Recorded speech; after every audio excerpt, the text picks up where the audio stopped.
Class 12 UP board के विद्यार्थियों, स्वागत है आप सभी का हमारे इस चैनल प्रमोद साइंस क्लासेस में। मेरे प्यारे बच्चों, क्लास 12 के जितने विद्यार्थी 25 फरवरी को प्यारे बच्चों केमिस्ट्री यानी रसायन विज्ञान का पेपर देने वाले हैं, मेरे प्यारे बच्चों उनके लिए हम रसायन विज्ञान का एक बहुत ही इम्पोर्टेंट वायरल पेपर लेकर आए हुए हैं। मेरे प्यारे बच्चों, वीडियो को शुरू से अंत तक जरूर देखिएगा। इस पूरे पेपर का सलूशन हम इस वीडियो में करने वाले हैं। प्यारे बच्चों, यहाँ पर देख सकते हो जो पेपर का कोड है वो 347 GT है। ठीक है प्यारे बच्चों, आप सभी का जो पूर्णांक होगा 70 नंबर का होगा और आप सभी को जो बोर्ड एग्जाम में समय मिलेगा प्यारे बच्चों 3 घंटे 15 मिनट मिलेगा। ठीक है, यहाँ पर प्यारे बच्चों आपको सभी को अपना अनुक्रमांक और यहाँ पर सभी को अपना नाम दर्ज करना होगा। देखिए यहाँ पर क्या करा है, निर्देश में करा है कि सभी प्रश्न अनिवार्य हैं। दूसरा है कि प्रत्येक प्रश्न के जो निर्धारित अंक है उसके समझ दिए गए हैं। ठीक है, और प्यारे बच्चों इस तरीके से तीसरा यहाँ पर निर्देश है कि गणनात्मक प्रश्नों के में गणना के समझ पद दीजिए। और यहाँ पर चौथा निर्देश है कि प्रसंगों के प्रसंगित उत्तर लिखिए। और सबसे इम्पोर्टेंट प्यारे बच्चों यहाँ पर 5वां निर्देश है कि जहाँ आवश्यक हो वहाँ रासायनिक समीकरण दीजिए। मेरे प्यारे बच्चों, जिस भी क्वेश्चन में आप सभी को रासायनिक समीकरण के लिए बोला जा रहा है वहाँ पर आप सभी को रासायनिक समीकरण अति आवश्यक देना होगा। ठीक है, यहाँ पर देखिए सबसे पहला क्वेश्चन क्या करा है कि इस प्रश्न के प्रत्येक खंड में 4 विकल्प दिए गए हैं। सही विकल्प चुनकर उसे अपने उत्तर पुस्तिका में लिखिए। प्यारे बच्चों, यहाँ पर सबसे पहला क्वेश्चन करा है कि राउल्ट का नियम संबंधित है। प्यारे बच्चों, ऑप्शन ए है क्वथनांक से, बी है हिमांक से, और सी है वाष्प दाब से, और डी है प्यारे बच्चों यहाँ पर परासरण दाब से। तो मेरे प्यारे बच्चों यहाँ पर देखिए जो राउल्ट का नियम होता है उसका जो फार्मूला होता है पी टोटल बराबर क्या होता है, PA into P B into X B. तो मेरे प्यारे बच्चों इसमें देखिए क्या रहा है, पी आ रहा है यानी ये क्या है, वाष्प दाब है। ठीक है, तो मेरे प्यारे बच्चों इसका जो राइट आंसर हो जाएगा वो क्या हो जाएगा, जो राउल्ट का नियम होता है वो वाष्प दाब से संबंधित होता है। तो प्यारे बच्चों यहाँ पर ऑप्शन नंबर सी क्या है, इसका राइट आंसर होगा। ठीक है, इसी तरीके से प्यारे बच्चों यहाँ पर अगला क्वेश्चन कर रहा है प्यारे बच्चों कि किसी इलेक्ट्रोड का इलेक्ट्रोड विभव निर्भर नहीं करता है। मेरे प्यारे बच्चों ऑप्शन ए है धातु की प्रकृति एवं उसके आयनों पर, बी है विलयन में उपस्थित आयनों की सांद्रता पर, और सी है यहाँ पर दाब पर, और यहाँ पर डी पर क्या है, ताप पर। तो मेरे प्यारे बच्चों जो इलेक्ट्रोड का जो विभव होता है प्यारे बच्चों वो क्या होता है, दाब पर निर्भर नहीं करता है। तो प्यारे बच्चों इसका जो राइट आंसर हो जाएगा यहाँ पर ऑप्शन नंबर सी क्या है, इसका राइट आंसर होगा। इसी तरीके से प्यारे बच्चों यहाँ पर ग वाला क्वेश्चन करा है कि तन्यता बढ़ाने पर विशिष्ट चालकता बढ़ती है या फिर घटती है या फिर स्थिर रहती है या फिर इनमें से कोई नहीं। तो मेरे प्यारे बच्चों तन्यता बढ़ाने पर क्या होती है, जो विशिष्ट चालकता होती है वो क्या होती है प्यारे बच्चों, घटती है। तो इसका ऑप्शन नंबर बी यहाँ पर क्या है प्यारे बच्चों, राइट आंसर होगा। ठीक है प्यारे बच्चों, अभी तक आप सब इस चैनल को सब्सक्राइब नहीं किए तो चैनल को सब्सक्राइब एंड वीडियो को लाइक करना जरूर कीजिएगा। प्यारे बच्चों यहाँ पर देखिए घ वाला क्वेश्चन करा है कि शून्य कोटि अभिक्रिया के लिए वेग स्थिरांक का मात्रक क्या होता है। तो मेरे प्यारे बच्चों जो शून्य कोटि की अभिक्रिया होती है उसका जो मात्रक है प्यारे बच्चों वो क्या है, मोल इंटू लीटर इनवर्स और एंड इंटू यहाँ पर क्या है, सेकेंड इनवर्स। तो प्यारे बच्चों इसका जो राइट आंसर ऑप्शन नंबर यहाँ पर बी क्या है, इसका राइट आंसर होगा। ठीक है, इसी तरीके से देखिए अंगा वाला क्वेश्चन क्या करा है कि नाइट्रस ऑक्साइड क्या है। तो मेरे प्यारे बच्चों ऑप्शन ए है अम्लीय, बी है क्षारीय, और सी है उदासीन, और डी है उभयधर्मी।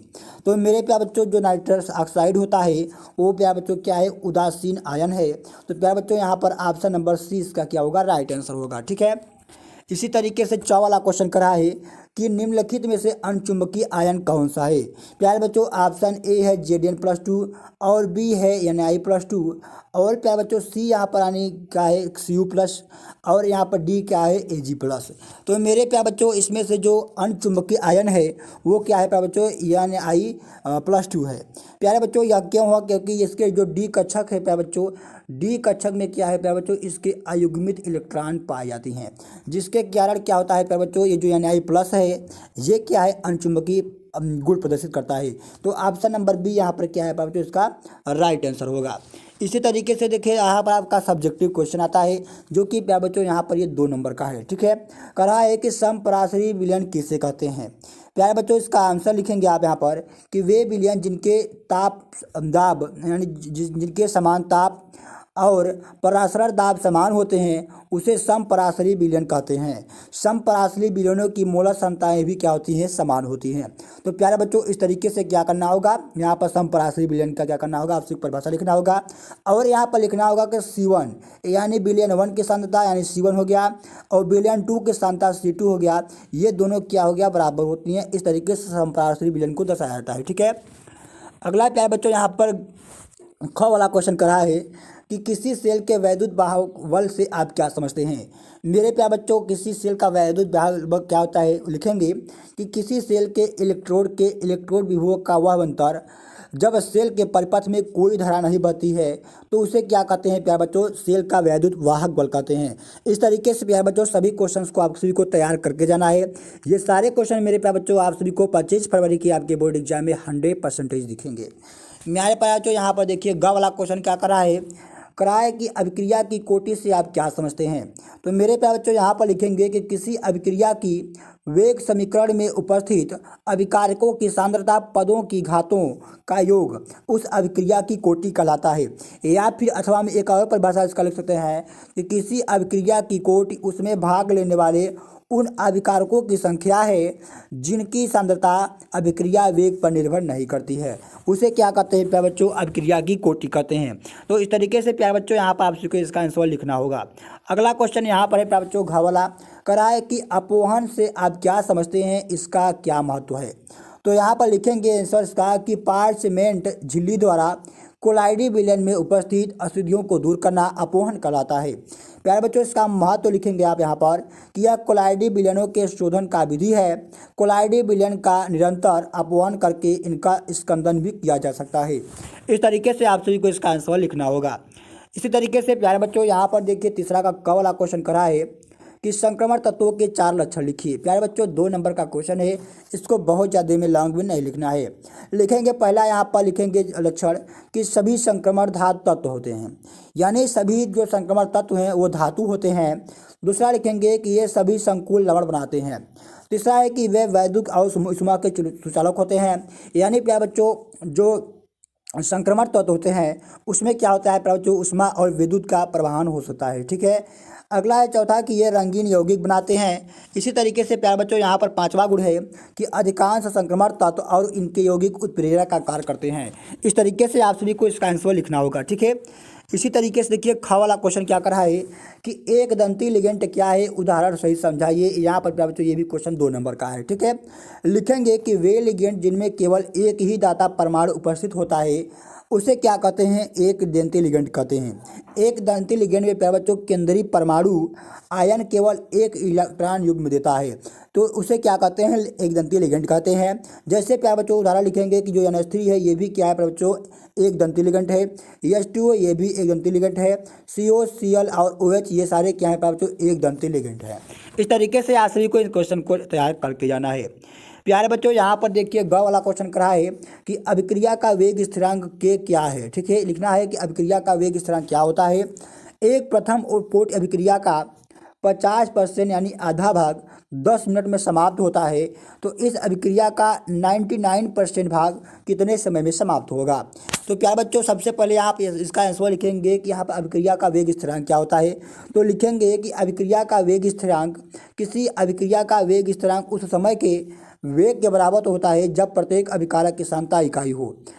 जिस प्रकार प्रथम कोड अभिक्रिया के लिए प्यारे बच्चों यहाँ पर देखिए इसका फार्मूला होता है K बराबर 0.693 अपान में T हाफ। प्यारे बच्चों यहाँ पर देखिए जो T का मान दिया हुआ है वो कितना दिया है प्यारे बच्चों, यहाँ पर देखिए 10 मिनट दिया हुआ है तो आप यहाँ पर T के जगह पर 10 मिनट लिख देंगे। और प्यारे बच्चों इस तरीके से आप सभी को इसका कैलकुलेशन करना है और यहाँ पर log यहाँ पर 100 का मान रखेंगे तो 2 होता है। तो इसके बाद प्यारे बच्चों कैलकुलेशन करने के बाद आंसर का जो फाइनल आंसर आता है वो कहना आएगा 67.46 मिनट आएगा। ठीक है, इस तरीके से आंसर को इसका आंसर लिखना होगा। प्यारे बच्चों इसी तरीके से यहाँ पर चौथा का वाला क्वेश्चन करा है कि क्वथनांक में उन्नयन से आप क्या समझते हैं, इसका मूललता से क्या संबंध है। तो प्यारे बच्चों सबसे पहले आप सभी को लिखना होगा हेडिंग के क्वथनांक में उन्नयन। ठीक है, लिखेंगे कि जब किसी विलायक में कोई अवाष्पशील विलेय घोला जाता है तो विलयन का वाष्प कम हो जाता है और क्वथनांक प्यारे बच्चों क्या होता है, बढ़ जाता है। किसी विलायक के क्वथनांक में हुई वृद्धि को ही क्वथनांक में उन्नयन कहा जाता है। इसे डेल्टा टीबी से लिखते हैं। ठीक है प्यारे बच्चों, इसका आप यहाँ पर फार्मूला लिखेंगे। मानेंगे कि माना जो विलायक का क्वथनांक प्यारे बच्चों कितना हो T1 है और विलयन का जो क्वथनांक प्यारे बच्चों है वो T2 है। तो आप प्यारे बच्चों जो T2 है उसमें से क्या करेंगे, T1 को घटा देते हैं। तो यही क्या है प्यारे बच्चों, आप सभी का डेल्टा टीबी है। डेल्टा टीबी का मतलब क्या है, क्वथनांक में उन्नयन है। तो इस तरीके से आप सभी को यहाँ पर क्वथनांक उन्नयन का परिभाषा लिख लेंगे। अब मेरे प्यारे बच्चों यहाँ पर पूछा गया था कि क्वथनांक में उन्नयन और मोललता में संबंध क्या है। तो देखिए क्वथनांक का उन्नयन जो होता है वो डेल्टा टीबी होता है और यहाँ पर एक स्थिरांक होता है जो कि केबी होता है और इंटू कर देंगे यहाँ पर मोललता। ठीक है, ये फार्मूला क्या हो जाएगा प्यारे बच्चों, यही फार्मूला क्या है, क्वथनांक में उन्नयन और मोललता में संबंध होता है। ठीक है, यहाँ पर जो केबी है यह मोलर उन्नयन स्थिरांक कहलाता है। ठीक है, आप प्यारे बच्चों यहाँ पर वाला क्वेश्चन करा है कि वैद्युत रासायनिक श्रेणी क्या है, इसके दो लक्षण समझाइए। तो सबसे पहले यहाँ पर लिखेंगे वैद्युत रासायनिक श्रेणी क्या है। तो लिखेंगे कि विभिन्न तत्वों को उनके मानक अपचयन विभव के क्रम में रखने पर जो श्रेणी प्राप्त होती है उसे वैद्युत रासायनिक श्रेणी कहते हैं। इसे सक्रियता श्रेणी भी कहते हैं। सबसे पहले आप लिखेंगे कि वैद्युत रासायनिक श्रेणी के लक्षण क्या हैं। ठीक है, तो यहाँ पर लिखेंगे कि जिस धातु का मानक अपचयन विभव जितना कम होता है वह धातु उतना ही अधिक क्रियाशील होती है। धातुओं की क्रियाशीलता श्रेणी में ऊपर की नीचे घटती है। ठीक है, दूसरा पॉइंट लिखेंगे इसमें कि जो धातु विद्युत रासायनिक श्रेणी में ऊपर की ओर स्थित होती है वह अपने से नीचे वाली धातु के लवण से क्या करती हैं, विस्थापित कर देती हैं। ठीक है, इस प्रकार से लक्षण लिखने के बाद आप इसका लिखेंगे अनुप्रयोगी। लिखेंगे कि धातु के निष्कर्षण में किस प्रकार विद्युत रासायनिक श्रेणी का उपयोग होता है। लिखेंगे कि अधिक क्रियाशील धातु अपने कम क्रियाशील वाली धातु को उसके लवण से विस्थापित कर देता है। इस गुण का Ag और Uu आदि के साथ निष्कर्षण में किया जाता है। इस तरीके से आप सभी को इसका करना रासायनिक समीकरण लिखना होगा। दूसरा लिखेंगे यहाँ पर उसका अनुप्रयोग की विद्युत लेपन में। लिखेंगे कि वैद्युत के द्वारा कॉपर, आयरन, कांसे आदि पर क्रोमियम, निकिल, सिल्वर, गोल्ड कहलाता है। अधिक क्रियाशील धातु को संक्षारण से बचाने के लिए उस पर कम क्रियाशील वाली धातु की परत को चढ़ा दिया जाता है। तो इस प्रकार से आप यहाँ पर वैद्युत रासायनिक श्रेणी का अनुप्रयोग लिखेंगे। ठीक है प्यारे बच्चों, अब यहाँ पर अगला क्वेश्चन करा है कि आवर्त सारणी के ऑक्सीजन परिवार के तत्वों के असमान व्यवहार के कारण सही समझाइए। तो प्यारे बच्चों ये जो क्वेश्चन है 3 नंबर में है। इसका आंसर लिखेंगे कि ऑक्सीजन समूह के अन्य तत्वों से कई गुणों में विभिन्नता प्रदर्शित करती है। इसके निम्नलिखित कारण हैं। लिखेंगे कारण में यहाँ पर लिखेंगे कि ऑक्सीजन परमाणु छोटा आकार का होता है, इसकी उच्च आयनन एंथैल्पी होती है और इसकी जो विद्युत ऋणात्मकता होती है वो भी क्या होती है, अधिक होती है और इसके डी कक्षक में प्यारे बच्चों कोई भी क्या होते हैं, इलेक्ट्रॉन नहीं होते हैं। इस प्रकार से इसका क्या करेंगे, आप यहाँ पर इसका कारण बताएंगे। ठीक है, इसके बाद प्यारे बच्चों आप यहाँ पर लिखेंगे यहाँ पर कि ऑक्सीजन समूह के अन्य तत्वों से निम्नलिखित गुण में भिन्न है। लिखेंगे सबसे पहला कि वैतुक अवस्था। लिखेंगे ऑक्सीजन क्या है, गैस है, जबकि अन्य समूह के अन्य तत्व जो हैं वो ठोस होते हैं। परमाणुता लिखेंगे अंतर कि ऑक्सीजन द्विपरमाणुक होता है यानी O2 होता है, जबकि समूह के तत्व अन्य क्या होते हैं, अष्ट परमाणुक अणु होते हैं, जैसे S8 हो गया। ठीक है, अब यहाँ पर लिखेंगे कि हाइड्राइड में लिखेंगे कि H2O द्रव है, जबकि H2S क्या है, एक गैस है। H2O HCl की तुलना में अधिक स्थायी होता है। अगला लिखेंगे हाइड्रोजन बंध में। लिखेंगे कि H2O के अणु अंतरात्मक हाइड्रोजन बंध द्वारा संगुणित होते हैं और इस कारण यह द्रव होता है। H2S अंतरा अणु हाइड्रोजन बंध नहीं बनाता और गैस अवस्था में विद्यमान रहता है। ठीक है, अब अगला यहाँ लिखेंगे संयोजकता के बारे में कि ऑक्सीजन की संयोजकता जो होती है 2 होती है और खाली डी उपकोष की उपस्थिति के कारण समूह के अन्य तत्व अष्टक प्रसार कर लेते हैं। इनकी संयोजकता 4 से भी अधिक हो सकती है। ठीक है, अब देखिए यहाँ पर लिखेंगे बहुआबंध। ठीक है, लिखेंगे कि जो ऑक्सीजन होता है वो पाई, ठीक है, और बंध बनाती है, समूह के अंत का पाई पी पाई माइनस पी पाई बंध नहीं बनाती हैं, जबकि समूह के अंत पी पाई माइनस पी पाई बनाते हैं। चुंबकीय लवण के बारे में बताएंगे कि SO2 और SO2 अणुचुंबकीय हैं, जबकि S8 क्या है प्यारे बच्चों, प्रतिचुंबकीय है। यही क्या है प्यारे बच्चों, आप यहाँ पर डिफरेंट बताएंगे इसका।